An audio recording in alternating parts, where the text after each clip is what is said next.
inta badan waxa ay tahay mid ajar iyo xasanaadkeegu uu socdo in loo hirgeliyo bulshada dhisme waqfiya isla markaasina lagu baranayo qur'aanka kariimka oo la rabo in ay ka soo baxaan xaafid al-qur'aan dadka iyo dalkaba anfaca madrasadan qur'aanka kariimka ee loogu magac daray allaha u naxariiste xaaji cabdikariin cilmi shoodhe ayaa ah mid ay waqfi ugu talagaleen in ay u bixiyaan waalidkood qoyska reer cilmi shoodhe iyadoo madrasadanina ay ka hirgeliyeen goob abaahi weyn loo qabay waana degmada xeego ee ka tirsan gobolka awdal waxaana munaasabada xadhigga looga jerayay madrasadani qur'aanka kariimka ee xaaji cabdikariin cilmi shoodhe kasoo qayb galay salaadiin cuqaal waxgarad maamulka degmada xeego mas-uuliyiin waxaana ugu horeyn xadhigga ka jaray suldaan cabdiraxmaan jaamac dhowel oo ah hogaamiyaha guud ee beelaha goboladani galbeedka somalilan waxaana ugu horeyn halkaasi ka hadlay isla markaasina ka warbixiyey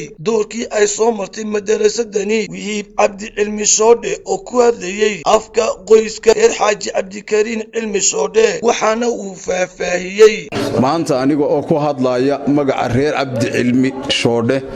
waxa ii farxada oo aad aan ugu faraxsanahay maadaama oo maanta ay noo suuro gashay haddaan reer cabdi cilmi nahay in aan halkan madrasada ka dhisno taasoo ugu talan galnay in ku munaafacaadsadaan dadka deegaankan degan yar iyo weyn haween ciyaal dhammaan wax alla wixii qur'aanka baranaya iyagoon cidna loo kala caruur iyo loo kala eegin dhammaantood wax alla wixii baranaya diinta qur'aanka ilaahay aanan u bixinay waqfina ugu bixinay aabahayo cabdi cilmi shoodhe cabdikariin cilmi waaberi ilaahay isagana ajarka iyo xasanaadkaasi iyo inta baratayna allaha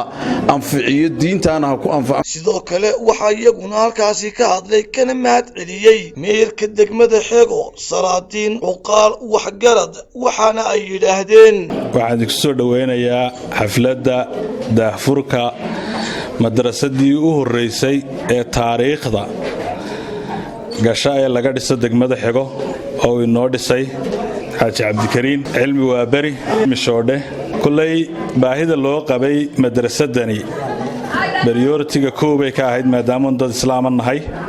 mar hadday iminka timidayna aad iyo aad baan ugu mahadnaqaynaa dadka deegaankana waxaan ku dardaarayaa inay xoog u ilaashadaan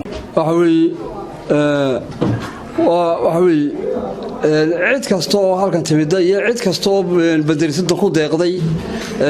degmada xego boqolkiiba boqol ayay mahadsan tahay aan kala gudoomaynaa wax kasta oo waxqabasho ah oo looga yimid haddii ay tahay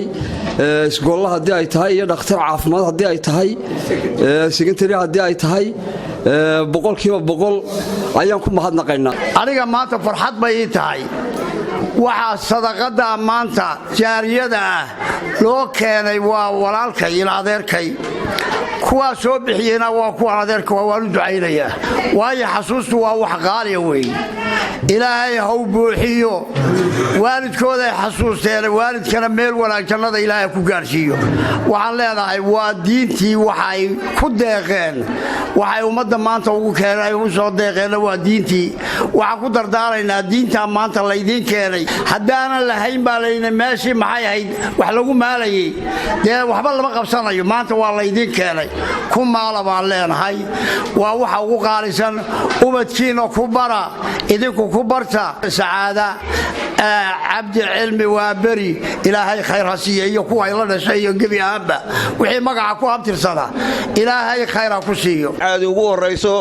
sacaada cabdikariim cilmi shoodhe allah u barakeeyo halkay ka soo saartayna wax wanaagsan allah ugu bedelo maanta de waa la idin keenay diintii ilaahay baa idin keenay cidda idin dhisayna allah u barakeeyo halkay ka soo saartayna allah u buuxiyo idinkana waxaan idin leeyahay waa diin gabadhani ma ay dhisin madrasadii diintii bay dhisay idinkana way idin dhisay annagana way noo dhisay waxaan idin leeyahay ka faa'iideysa ubadkiina uga faa'iideeya idinku ka faa'iideysa hay'adda jisaasi waru ducaynaa gabadha iyo qoyskooda waa la barakeeyo ilaahay ha ballaariyo waalidkay u bixiyay u bixisayna ilaahay ha gaarsiiyo war shaqo tare halkan ay ku jirtaa lacagina halkaas isku tagtay ina kii diinta bartay lacag isku tagtay gabadhaay wax fiican bay keentay oo ubadku ku noolaado oo akhriya diyoba lagu dhaqmo iyo keentay aabaheeda waqfi qaali oo bixisay ariyada khasaarida waxa la looga baahan socodsiina loo baahan ina socodsiina loo baahan aad iyo aad barqum hadda qayd hadda odayadii beesha aad iyo aad barqum hadda qaydna waa ducaynaynaa indigana waxaan ugu dardaaraynaa inay dadaalkeeda iyo waxa ay keentay inaad ka miro dhalisaan maanta waxaan ka qayb galay xafladda xarika jarka madrasada المشهودة أما عبد الكريم عبد المشهودة أما سعادة لستي خير الله كسيه عبد الكريم المشهودة اللي هو بقى على المشهودة صاد بوركو كاركتان وحلنا إلهي ودي قصة شارية الله كمال مريين تفلسي وحنا تقول مهضنا قينا سعادة عبد الكريم علمي وبكد يقضي مدرسة مقالة الحقوق وأنا مدرسة دي يقول رئيسين مقالو الحقوق اللي قسميه وأنا وح إلهي اللي قم هديه ما دام يقول ده قبل داسي dadku inay bartaan cilmiga bartana wax ugu wanaagsan baa leeyahay kan lagu baranay ilaahay ayna uga bariyana abdu ilmushoodin ilaahay ka siiyo sadaqatu jaariya dadkii ka soo qayb galna waxaan leenahay Allah idin mahadceliyo Suldaan Cabdiraxmaan Jaamac Dawal oo gabagabadii halkaasi ka hadlay ayaa waxa uu ku dheeraaday madrasadani loogu magac daray Xaaji Cabdikariin Cilmi Shoodhe oo ay hirgeliyeen awlaadii iyo qoyskii uu kaga tagay ifka reer Xaaji Cabdikariin Cilmi Shoodhe waxaana uu yiri waxa ila soo xidhiidhay Sacaado Cabdikariin Cilmi Shoodhe khayr Allah siiye waxay ku tirid madrasada quraan baan hayaa waxaan doonayaa inaan kow ka dhigo aabahay waxaan jecelahay meel ku haboon in la geeyo madrasadaas halkii ku habooneed marka ay la noqotay tii koobaad waxay noqotay xego waxa weeye hadii qofku xasuusan waayo waalidkiisa waa dhibaato weyn waa xasuusateen waxa weeye dalmadiisii iyo waalidnimadiisii ay nima qasaarinin aad baan arinta ayada aan ugu faraxsanahay inaguna bogaadinaya gaar ahaan sacaado on leeyahay waxa weeye maanta wax fiican baad qabatay waxa fiican laha ilaahay ku qabto wuxuu madrasadani ka kooban tahay 3 qol oo islaan leeg oo madow yahay kii inamadu ay ku dhiganayaan quraanka oo gabdhaha iyo wiilasha waan kala saarnay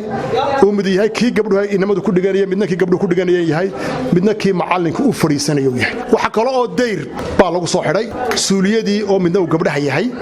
midna uu wiilasha waxna aad ugu mahadnaqaya abiib waan samafalaa weeyay wanika dhulka madrasadani maanta maalinta keenay weeyay wanika biyahani soo hogaaminaya weeyay abdi waadan baan kana idhaa wanin injineer weeyay waxaan cadaynayaa in aad wixii aan ku idmaday ee ku dhiibay inaad sidii ummaddu uga soo bixi jirtay inaad uga soo baxday inaad si xaraga leh oo wanaagsan oo xilkasnimo leh aad u qabatay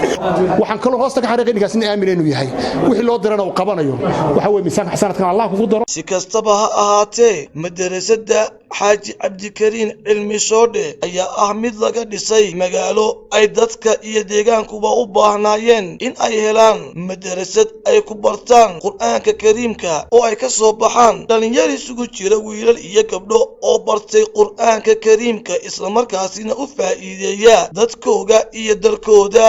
Maxamed Cabdilaahi Dabshid Kalsan TV magaalada Boorama